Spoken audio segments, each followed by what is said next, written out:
coffee. Do I like to fight with you? You like to fight with me? No, I don't. I just think we naturally just You guys clash. have a good repertoire. I don't want to sit next to Jarrod any more episodes. I don't.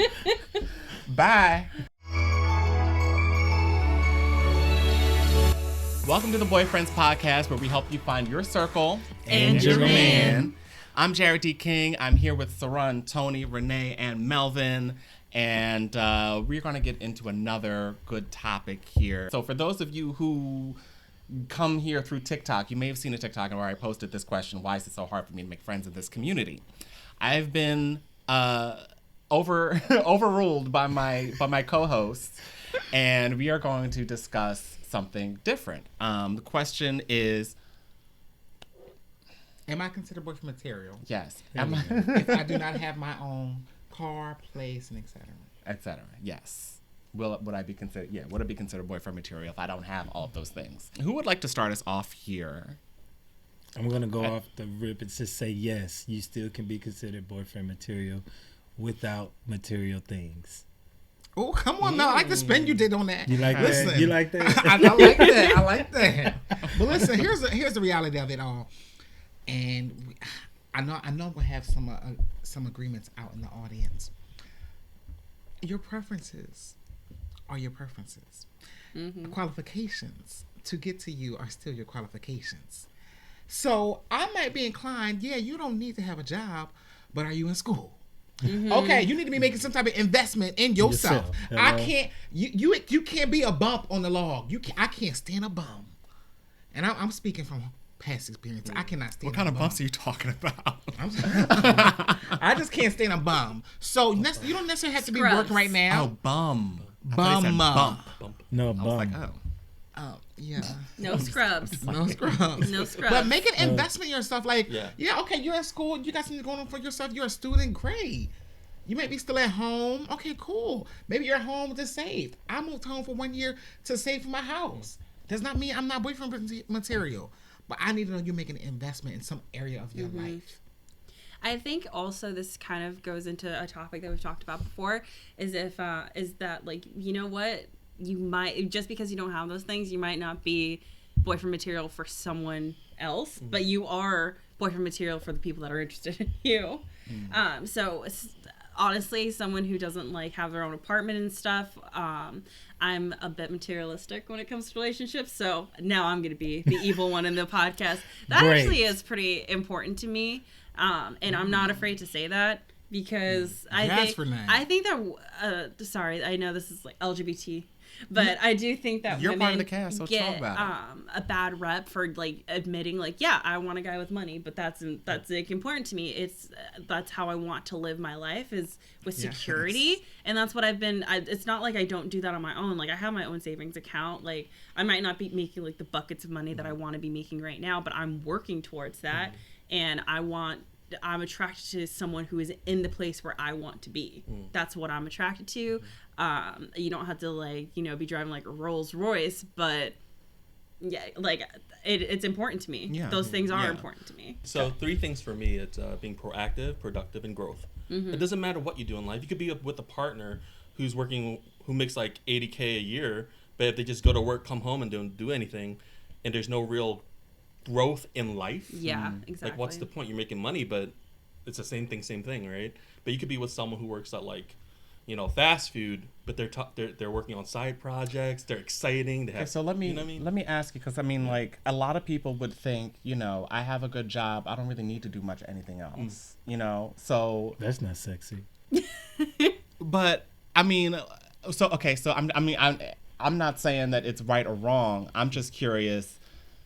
What do you say to those people who are going to work and making 80 and up, but they aren't doing anything else on the side? I mean, like, is that a necessity, or is that just maybe like a personal preference for you? They don't have to do like extra work on the side, like a hustle. It's just have some sort of interest, right? They could be into making train cars or something, right? Like, hey, you're into train. Let me learn a little bit about these train cars. Oh, this person travels to this convention every year and compete. Wow, that's fun, right? It's more than just, if it's about low self-esteem, someone feels like they're not up to par with their paycheck, or they're sleeping in a basement of their parents' house, or some of the most interesting people might be from the basement. Who knows, right? Yeah. It's just you have to just have ambition, right? And all that great stuff, because you're growing together. Not everyone's going to make the same amount of money. Yeah. I think it might be boring if you're both like working in the same field, right? I don't know if that's a good thing or a bad thing, but the growth and having conversation and growing together is the most important thing, at least for me. I agree. That ambition piece is important. I can't push you, right? And I can't date potential. I'm dating what I see in front of me. Like, okay, I want to believe you got a lot of shit going on. You're this great person. I'm about to be this great person. I need to see that now. I need to see something. I can't not date potential. So I need you to have drive. I need you to have ambition. I need you to have motivation. I need you to take initiative for yourself. Those are the things that attracted me to you in the first place. Exactly. And so when you take a 360 and I'm a little personal right now, but I need you to have that, right? The wound is fresh. But I'm gonna do it on the opposite side for you, Jarrod. What if you're the person who is busy and doing too much, making all types of coin, and on the other side, it's not like you're doing too much with your time, because I've been told. You can't date adequately because you invest all your time and work and you're busy over here and you're doing it. I'm like, okay, I had to really look at that for myself and say, okay, do I need to really slow down and really actually invest into a relationship, actually invest in someone to date someone? So I'm on the opposite side. Or if you're too intimidating because of all the great stuff you do. And I've heard that. Yeah. I've heard that before, but I'm like, that's not. I want that lifestyle for myself. That's why I push myself hard. Yeah. I'm not intimidating. You're intimidated. That's just what it is. Exactly. That's the lifestyle I prepped for myself. I really had a track that I wanted to be on, and I groomed myself for that track. Now, why am I intimidating? Yeah, you know? See, what you said before about dating potential, not dating potential, that really struck a chord with me, because from a very dark time in my past, when I was dating a guy that worked at a Wingstop, but he was like, I'm going to be the greatest rapper ever. I was that girl. You were talking about I was in that relationship. He made an entire... Wait, who is that? Who is Gabrielle Union married to? What's his name? Dwayne Wade. He made an entire rap about Dwayne Wade and was just convinced that he was going to make it big off of it. And I think it was that relationship that kind of turned me. It was like, you know what? I'm into you already having money and having to already made it. But even with stuff like that, I like that. Okay, you believe in yourself. I believe in you. After a couple records, I'm like, all right, babe. No, the thing is, what's going on? He wasn't really doing anything other than just like making rap songs and putting it on SoundCloud. Like, he wasn't like making moves. Absolutely like, not. And like, if you're saying that like you're gonna be the greatest rapper ever, why aren't you talking to like producers? Why aren't you hitting up clubs and show exactly?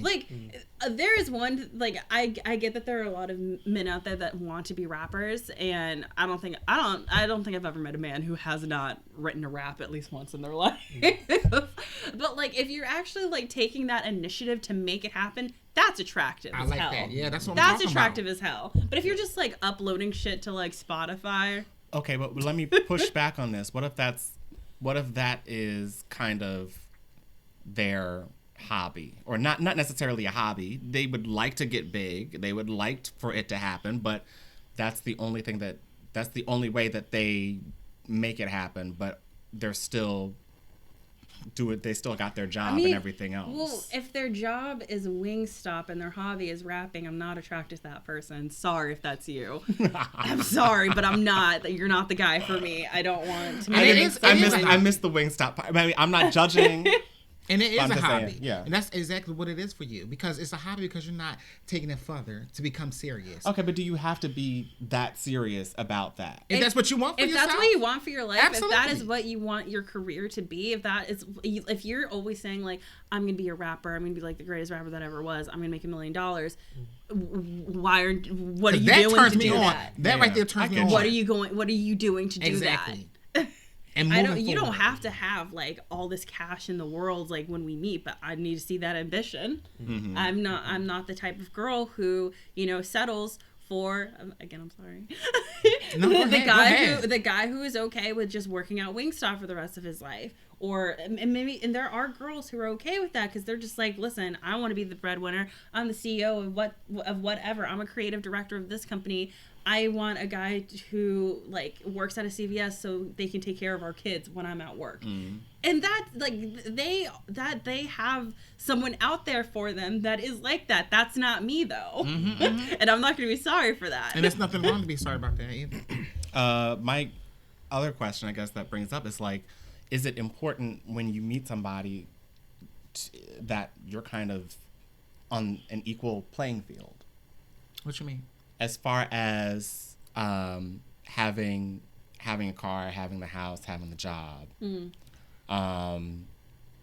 know, having your own, running on all cylinders, basically. If you're that person, is it important for the other person to be on that same level?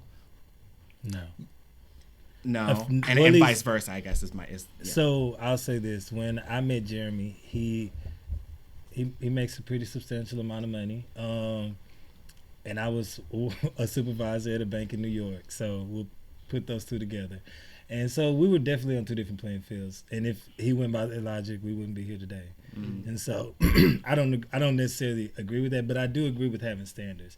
Like, you don't have to make as much money as I make, but I do need you to make this amount of money, you know, at least, because I like to do X, Y, and Z, or whatever, you know. I like to travel, so. And the end was going to be on my coin. You know, it can't always be on me. So I get that. I get having standards, but I don't think that it doesn't have to be equally yoked, as some people like to say. As long as you aren't like showing your insecurities in it.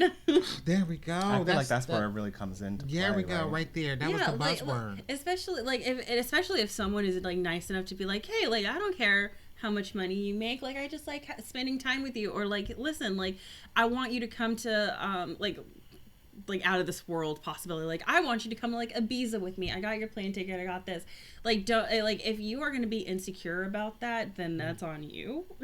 Yeah, this last guy I dated, and when we were initially talking, I'm talking about the one we know about now, 360. Yeah, 360. 180 actually. 180, yeah. I just had to. Thank you. That was irking you? Yeah. Thank you. Okay. Well, he did a total change, I'll say that. He did a total change, and I wasn't expecting it. I told him when we initially started dating, I said, listen, this is not to be haughty or big-headed. I'm kind of a big thing. And I hope people don't take this wrong. I had to build myself up first before anybody else can build me up. And so, yes, I speak highly of myself, right? I said, I'm kind of a big thing. And he was like, are you joking? I was like, yes and no. I said, yeah. You said that, though? I'm kind of a big thing? Yes. Okay. I'm being honest. I'm being completely honest. I like that. And he was like, are you joking? I like it. Okay, but continue Okay, your story. I want to hear your point. He was like, are you joking? I was like, no. Yes and no. He was like, what do you mean? I was like, listen, I'm very social. Somebody might say I'm a socialite. I said, me, I'm just like a ball of light. He was, oh, okay. Here's where he went wrong. He said, I didn't believe you. When he saw how busy I was and how time is only limited to certain days because of my schedule and his schedule, he was like, well, I thought you were joking when you said that. I was like, I told you the truth. I'm like, where did you get that from? I told you I'm busy. I'm kind of a big thing. And he sweeped my whole social media. He was like, oh, I didn't know this was like who you were. Why? I was upfront with you from the jump. Like, now I'm chastised for it. Huh? I said we love honesty. But I know it got me in a little bit of trouble, but I don't understand why it got me in trouble. Because you didn't believe it, and you didn't see it. I told you from the beginning, hey, you might not like this type of person. I'm kind of a big deal. I'm very busy. I'm very social. So you felt punished for that whole 180? Yes, that's when it came. After we became official. But the very first day, I told you. And then he made me feel like, oh, wow, you got all this, you got all that. I'm like, yeah, because that's the lifestyle I set up for myself. He was like, oh, okay, cool.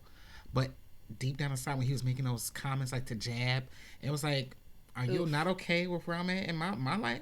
I mean, I don't have a problem with where you're at.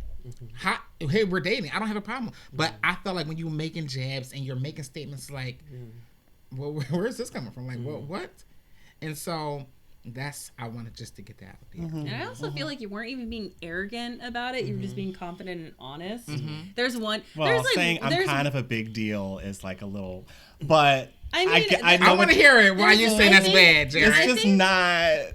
No, you don't say that. I liked it. I'm kind of a big deal. Hi, Tony. Like it shows... I'm kind of a big deal, just so you know.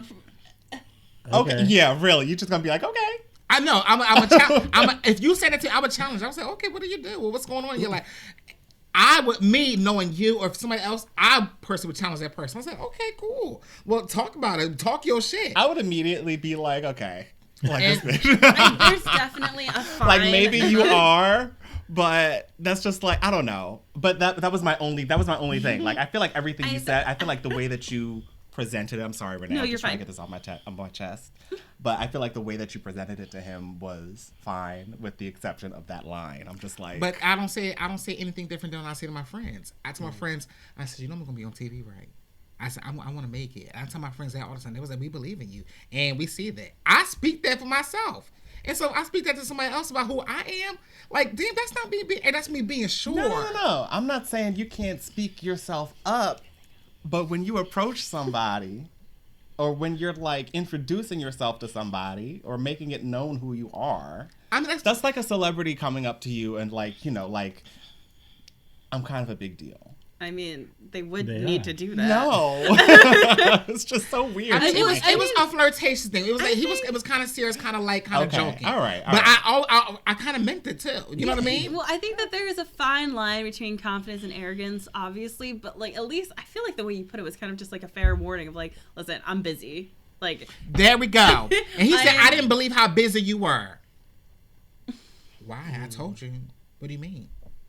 So that's a part of your lifestyle. Like, it's not even you just being arrogant and saying like, I am so popular, like you're gonna be like so intimidated by me kind of thing. You weren't even saying. I feel like you weren't saying it like that. Yeah. I feel like you were just saying like, this is the kind of lifestyle that I live. I'm here. I'm there. I'm there. I'm here. Exactly. This is the window that I have for my free time. Take it if you want it, but I'm not gonna like stop having my lifestyle now that you're in my life. But that was the response to what Jarrod's question was. We have to have equally amount of whatever you got? Not necessarily. You can have your own whatever going on. You don't have to be as busy as me. I need to have something going on. You don't have to have the equal amount. I need to have some type of whatever you got going on for yourself. Sarun, did you have something? I mean, as long as you're active, right? Like busy, the word busy to me might sound negative, but you can like not you to say active, but like I'm very active, right? Like I need someone who can keep up with me, for example. But you don't want someone to dim your light, right? You don't want someone to, if they're jabbing at you, they want you to be dimmer so you're on their level. But if you want this person to be your partner, don't you want to let them shine even brighter? Exactly. Don't you want to be in their light? And don't you want to add to that luminescence, right? So yeah, I think that's just unfortunate, not wanting someone to make you dimmer so that they can feel more comfortable. Yeah. And that's where the insecurity comes in. That's what it is. There's also some insecurities for the person that may be a little bit more. Like, if we're talking about levels, the person that's a little bit more on top, there are insecurities that person can have as well. Yes. Especially dealing with somebody who may not have a lot. Maybe it could show up in, I just got you all these clothes, just wear this, or, just, fix yourself. Like, let's fix this, let's fix that. That is so pretty just woman. That kind of thing. Like, you can't say this, you can't say, like, different kind of things. So it can show up on both sides. I want to talk specifically about the car, though. The car? Yeah, because I feel like that can be a barrier in dating. Especially like if I want to meet you here, I want to meet you there. I've heard a lot of people say, "Oh, if he ain't got a car, then I'm like, what are we gonna be doing? I'm not gonna be picking you up." It depends. I feel like people show up in Ubers and all type of devices these days. It depends. If you are the person who want me to pick you up and shit all the time, and you are that person, it will never work. Are you showing? Let me offer. Sure, but if you saying, "Can you pick me up? Can you pick me up? Can you pick me up?" Well, hold on. The first date. Yeah. Okay, maybe second, third, fourth. I'm always picking you up. Like you need to show some initiative. I know how to get around with or without you. That's not fair to me. Like I dated someone who didn't have a car, and he got around. Yeah. I'm not gonna lie, I get more impressed when I found out that they love public transportation. Hello. I love public transportation. Yeah, like if they have a car, sure, but when they don't have a car and they like taking SEPTA, I'm like, wow, this is a different, like, they're patient. Yes. Yeah. They like people. Like, I find that very impressive because I can't. Yeah. If we on a time limit, all right, I'll pick up. Listen, be ready at this time. Yeah. But if we got a couple hours, all right, meet me here. Or if I'm running late, somebody just meet me where we go. Like, come on. As a public transportation person, I never really expect to be picked up. Most of the time, they offer it because they find out that I am taking public transportation. They're like, "You didn't need to do that. I could have picked you up." And it happened with my past sneaky link. He was just like, "Have you, like, when you leave, you're not taking an Uber?" I'm like, "No, I'm cheap as fuck. Like, I'm trying to save money." Like, I take the bus. I take 2 buses to get to you. And he was just like, "Whatever, I'll just pick you up and pay for your Uber home." And I was like, I think I'm more stricter with the residency piece. You can have your own place and have a roommate. I'm fine with that. But I just can't. I can't be in your mama's house and in the basement. I done did too many sneaky link ups. You know, I need you to have your own place. I don't care if you have a roommate or 2 or 3 roommates. That's fine. It's still your place, right? But you in your mama's house. I can't go over nobody's mama's house. Between roommates and like because you're all adults. You're all adults. Like, I don't want the guy's mom to like hear me like banging one out. You're out on your own, but you have roommates. You're still out on your own. You see what I'm saying? I cannot do a mama's house. And also, that's more like her house than their house. It is. So is the difference that, I mean, like, I could understand, you know, the piece of not wanting your parents listening in on what you guys are doing or whatever. But it sounds more for you, it's more of like a money piece. Like, because you have to pay to be, I mean, it costs money to be out on your own, whether you're with roommates or not. I mean, like, so is it more, are you coming from the space of like, what are you doing with your life? Because that's what it sounds like. It's more of, I don't want to be sneaking in your mama's house. I don't want your mom, because I'd have been in too many situations like that. Well, come over at a certain time, or we can't go upstairs. We got to be in the living room, standing in your mama's face. Like, well, absolutely not. Well, what if your place is the only place that they go to? And that's fine. Absolutely, because I got my own shit. Come over here. Oh, you let your mom know. Just come over here. Come over. Yeah, or absolutely not. I think the problem then comes in though, is if like they live at their mom's house and they also don't have a car and can't come to your place and you have to go to their place. I think that's when it becomes kind of like a bigger issue. Well, there are a lot of that's a lot of barriers. Yeah, I think it definitely depends on like the amount of barriers that are being set up. Like okay, so I have to come to your place. You can't come to mine. And your place is where your mom is, and I have to like sneak in through the back. Why couldn't they come to your place? Because they don't take public transportation? Yeah, like because like let's say like they don't take public transportation. They're just like, no, I don't want to go over to your place. Just come over here. Like you have a car, you just drive over here, kind of thing. And that's just well, I want to hear a little from much. Could you do it? Do what? Mama's house? No, I live in my parents' house right now, so no. Because we, like, if we're gonna go somewhere, we're not coming back to my family's house. You know what I'm saying? Okay. What? But I was bringing up the question. I'm just asking the question. I was no judgment. It's funny because it's actually, I think in other countries, it's actually very, like, not very uncommon for people to still live with their parents. I don't think there's anything wrong with you living with your parents. I think that if you are not willing to come over to my place to, like, have some alone time, or if you just, like, plan on never leaving your mother's unless we move in together or something like that, it's a little... Yeah. I also would say, like, I mean, I don't know. I think it's possible that we could initially start off dating and we both are living with our families. But there would need to be some kind of like I would need to be moving out or they would need to be moving out somewhere.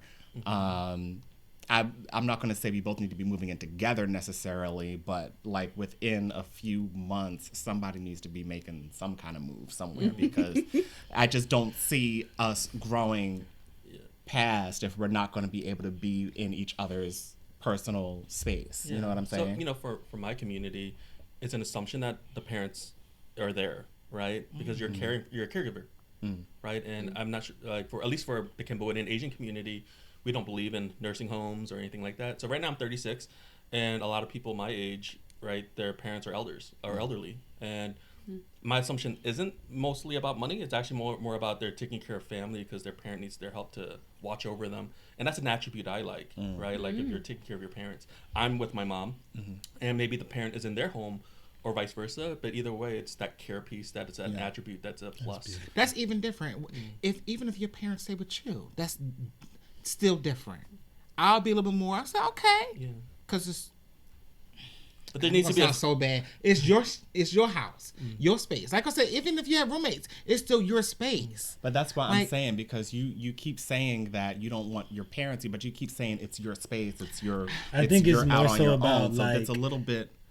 When it's your space, you decide what's right and what's wrong. When it's your parents' house, if they say you can't have company after this time, then it's their house. You're grounded.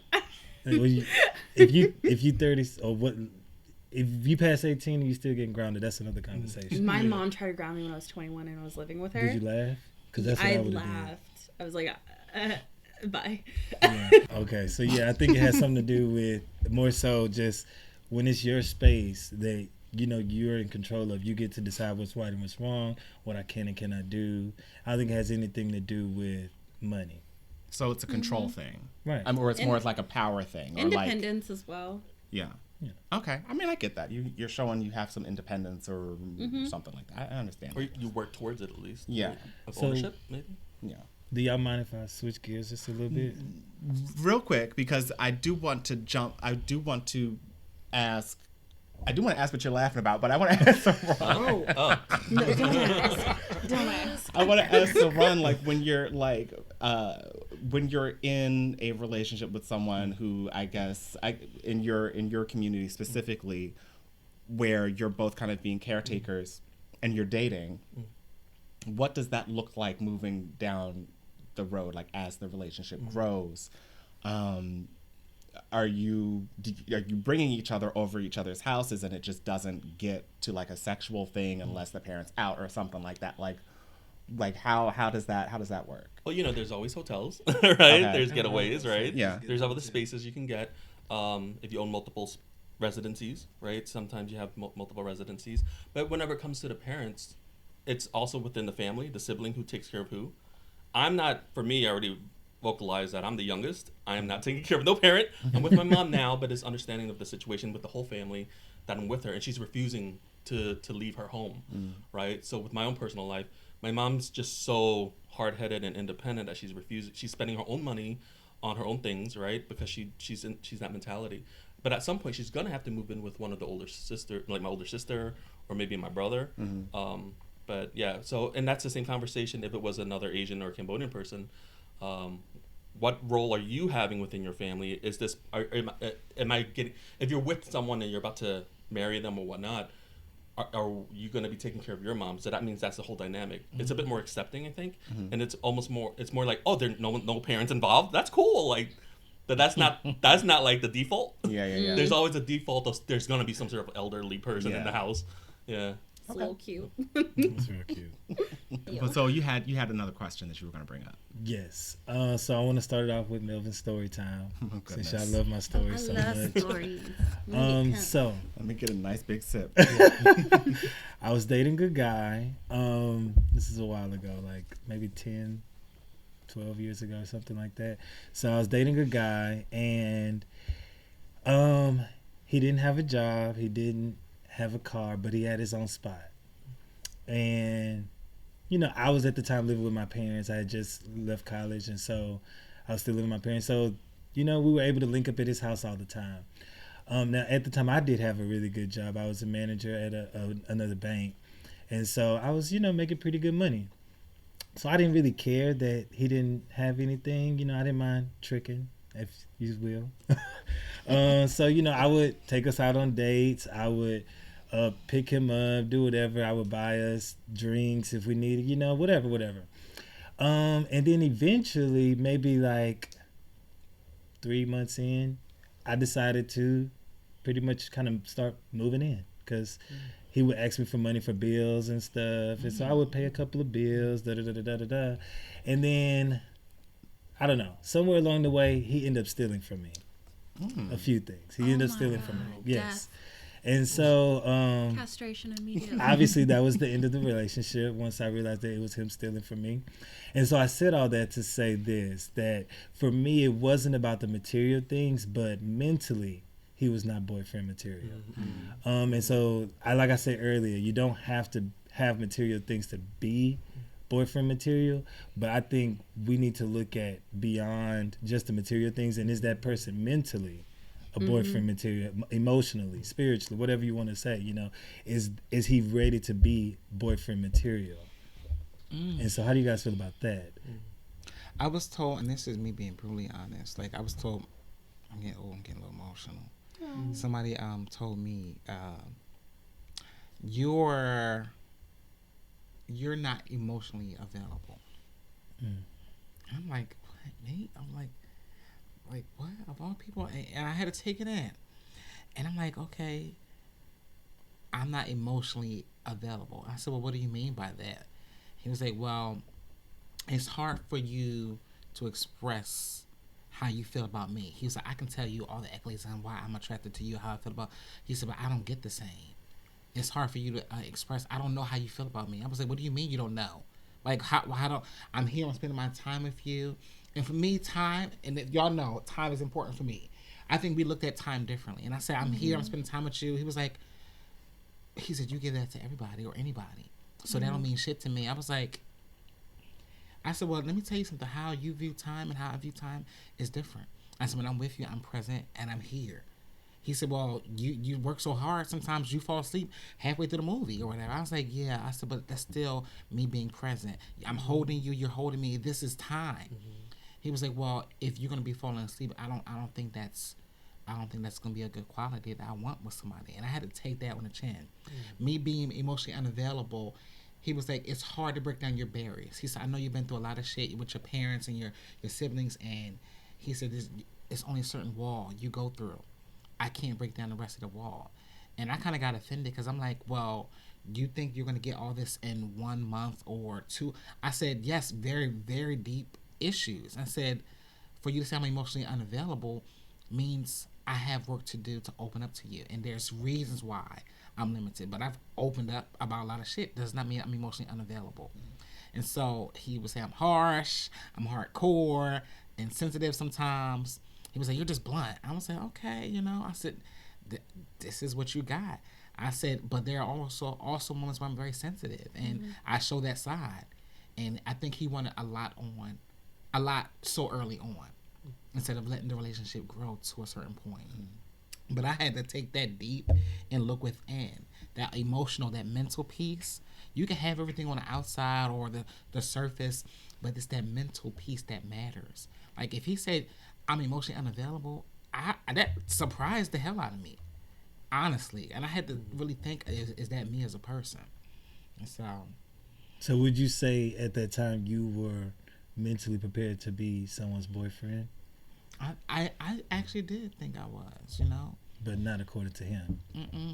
Yeah. That's interesting because I've been kind of like wrestling with this myself about the readiness to be in a relationship. And really just kind of self-reflecting and like asking myself, am I ready to be in a relationship? And then it's just like, okay, so what is the answer to that? How do you get to a yes or a no about being like, I know that I want a relationship. Yeah. I feel like I could be good in a relationship. Am I ready for a relationship? I mean, and then to bring it back around to this question, it's like part of my own, I mean, I'll just talk about me. Part of my own thing is like, okay, I know, you know, I have made the choice to move back in with my parents for to save money or to try to do something different, like with this podcast, and try to build some things. And, you know, so I know I've taken a step back. And I know that that's probably not the most interesting, or not, I won't say interesting, that's not bad, not a good word, but it's not the most alluring thing about someone to be living at home. And it's like, you know, you try to start firing off on all cylinders, but you know, sometimes life is messy, and you know, sometimes you just kind of have to take people where they are. But like, how do we get to that place where we know that we're ready for a relationship? I don't think it's something that you know definitively, right? Right. I think it's a trial and error.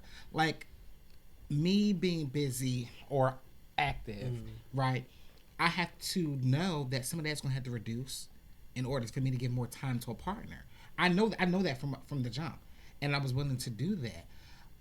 But also, I think sometimes you just got to jump in it. I think you don't really know. You got to learn as you go. You know, and learn as you go. Jump then fall. You like you said, you want it, and I'm obsessing on this is what I want. I know I'm ready because you want it does not mean necessarily you're ready for it. A want and readiness is two different things.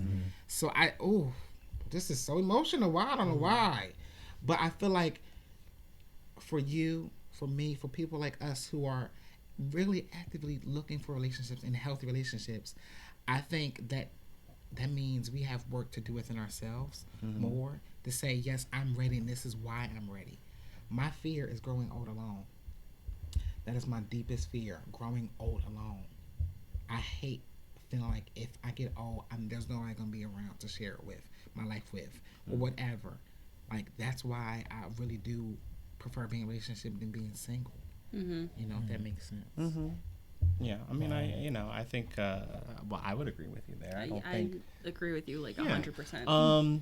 But I think it's important to also know the people and cherish the people that are in your life currently, and to know that, you know, if you keep investing in those relationships, that they will mostly be, I mean, you know, given nothing else happens, that they'll all be there in the end, you know? So absolutely. You won't necessarily be alone. And I think that's something to remember too, is that, you know, you've got friends, or family, or, you know, so it's not always the significant other, even if, you know, cause you could, God forbid, you could end up in a relationship and then, you know, who knows what will happen to that person, down the line. And, you know, you still kind of have to have these other bonds and relationships and ties. So, but you look at that whole boyfriend material thing, and the whole topic of at hand is, are you boyfriend material? You can have the picture perfect from the outside. Everything got shit going on. You're at the pinnacle in your life. Everything is really going well, but you don't got your man. You ain't got your girl. You ain't got your partner. It's like, how is everything going well in your life except the romance? Like that's a question. Like, me all the time. I beat myself up on that. It's like, damn, you like the whole piece about being confident, not arrogant. Tony, you got it going on. Like, what the fuck is going on? And I get insecure by my own self. Like, why don't you got a man? Like, everything is going good in your life except the romance department. And not that it hasn't been successful as far as dating before, but why don't you got a man? You know, and that's just that's my insecurity. No, I mean, and that's like, and I you know, I can really relate to that, because it's just like,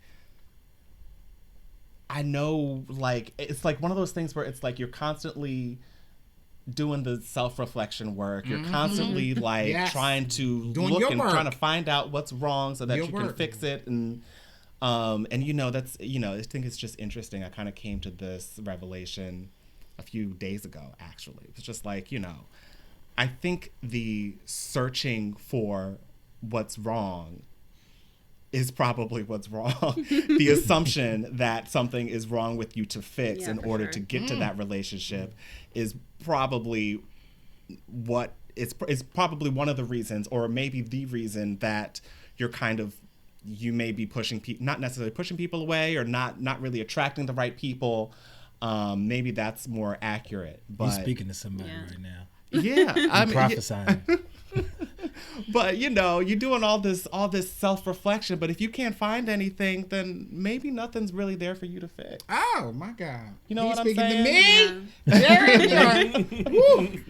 So you know, if you're doing, you know, you're and I don't know, I don't even know if I brought this up in the last episode or not, but I know sometimes when I'm dating, I try to reciprocate with somebody, to let them know that I'm feeling you, and to just do all the things right. And it comes from a place of, I hope, you know, because I know, you know, sometimes people don't know where I am. So I'm just trying to show you that I like you. I like you. Yeah, I'm trying to say that I like you, that there is no ambiguity about this, because if I don't, like, there's like no in between for me. You know what I'm saying? So it's like, if I just sit back, then a lot of people will be like, oh, I guess he doesn't really like me. And then they'll just kind of walk away, you know? And so, you know, I kind of got to I got to a place where I was like trying to like reciprocate and like be there and be present and do all the right things, and you know, and sometimes, you know, that can be a little bit much for some people, because it's just like, okay, now you're overplaying it, what are you hiding? You know what I'm saying? You know, so it's like I'm taking that burden off of myself. And it's like, you really don't have to overcompensate for anything. You know what I'm saying? At least that's for me. I know now that I don't really have to overcompensate. When talking to somebody, I can just be me. And I think, you know, anybody else kind of looking for what's wrong with themselves, like, there's nothing wrong with you. Just be you, and don't try to overcompensate for something that's not there. I also think when I was kind of, you know, wondering, since I've never had a boyfriend, I always used, especially when I was younger, I'd always be like, why am I not girlfriend material? Like, what's wrong with me? And then the older I got and the more confident I grew with myself, because I kept doing the self-work and I grew more confident with myself. And then I kind of turned it into, well, it's the guy's fault. It's all these like guys out here, like guys nowadays, they really suck at dating. And I kept looking for something to blame. Like, first I blamed myself, and then I started blaming the men, and then most of the time there's not really one thing to blame. And that kind of really helped me just kind of resonate with being single. And I also started to stop thinking of myself as a single person. Government wise, yes, I'm single. But I kind of what you said earlier, like, I'm not single. Like, I have a lot of friends. I'm not alone. I have you guys. I have Tyler. I have my sister. I have all these people in my life. I'm not single. Yes, I'm just not in a romantic relationship. Right. I love that. Ooh, this episode is too good. I think we got a little deep. I think on we this good one, right there. I do have a question. Did you go through therapy at all? Like, I'm still in therapy. Okay, I went through therapy as well.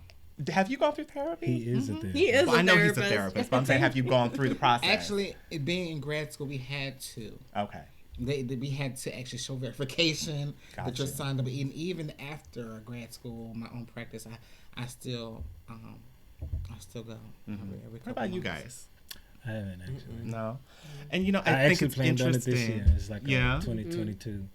Yeah. And I think it's interesting. The three of us that spoke up have gone through therapy. You okay? Okay. I was like, all right, we're gonna get you out in a quick second. But I just wanted to say, it's just interesting how the three of us have gone through therapy, and so I think our mode is very internalized. Like, what is going on? What's, you know, because it's like we try to fix ourselves, or we try to we try to get to a place where we're better for everybody else. Make sure that our house is clean, at least, so that we know that it's not us when stuff happens. You know what I'm saying? Yeah. So I don't know. I think that basically it's up to you whether you're boyfriend or girlfriend material or not. But doing your work. Yeah. If you know there are certain areas that you need to improve in, do your work. Comes down to you. It has to be done. You know, you can't avoid the work. Right. No, absolutely. Do the work. But when sometimes the work is continuous, but at the same time, don't tear yourself up looking for more work. Exactly. You know what I'm saying? I get it. Yeah.